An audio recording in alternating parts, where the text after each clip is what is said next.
Next, we are focusing on how to approve payroll. For this, go to Payroll menu, click on Approve Payroll.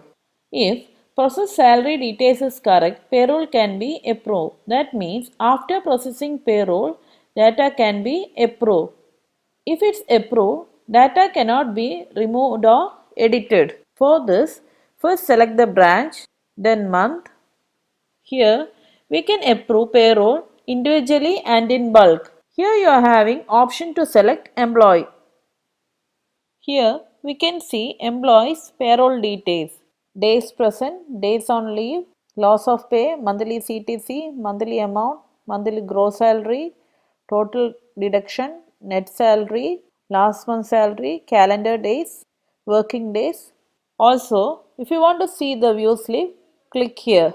Here we can see employee salary details, head of monthly earnings, head of deduction, net pay, etc. To approve payroll individually, put a tick mark here, then click on Approve. If you want to approve payroll in bulk, put a tick mark here, then Approve. By clicking Approve button, this data will go to Approve tab. So, Approve work is completed. Here you can see Approve payroll entries. Approve payroll entries cannot be removed or edited. Final work of payroll is approve payroll. That means after approving payroll at any time we can take salary reports. Thank you.